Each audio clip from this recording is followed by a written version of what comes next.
না মানে এই যে 5 দিন ধরে বৃষ্টি হচ্ছে, মানে বৃষ্টি কি বুঝতে পারছে না যে এতটাও বৃষ্টি চায় না কেউ। ও এবার এক্সট্রিম হচ্ছে।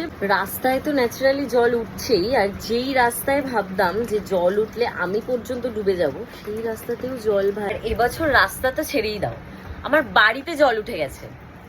বৃষ্টির জন্য বাজারে সবজির দাম ভাই, যারা ধরো রেগুলার বাজারে যেতে পারে না, রাস্তায় সবজি কাকুদের ওপর ডিপেন্ডেন্ট, মাছওয়ালা কাকু যারা ধরো মাছ বা সবজি আমাদের প্রত্যেকদিন দেয়, তারা কি করবে? এই জলের জন্য তো তারা আসতে পারছে না, তারা না খেয়ে থাকবে না। মানে ও চায় যে বর্ষাকালে আমরা সবাই কাজ বাজ ফেলে সকাল থেকে বিকেল অব্দি এরকম বাড়িতে বসে বসেই কাটিয়ে দিই। কারণ এটা তো ওর কাল।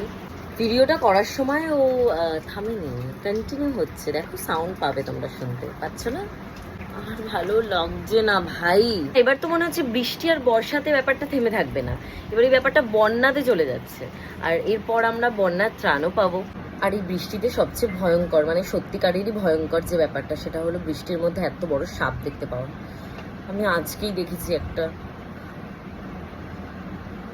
আর যাদের নিজেদের বয়ফ্রেন্ড বা বরের সাথে বা গার্লফ্রেন্ড বা বউয়ের সাথে ওই ব্যালকানিতে বসে বসে কফি খেতে খেতে বর্ষাকালে রোম্যান্টিক টাইম স্পেন্ড করতে ইচ্ছে করে, ওটা না ওই ব্যালকানির ওপরই ভালো লাগে। নিচে নেমে দেখো, ওই 1 হাঁটু জল পাড়ালে না বুঝতে পেরে যাবে যে কি করে ভাই, কি করে বর্ষাকাল। কারণ এই শোনা, তাড়াতাড়ি আয়, খবরে বলছে পুজোতে এবার বৃষ্টি হবে। মা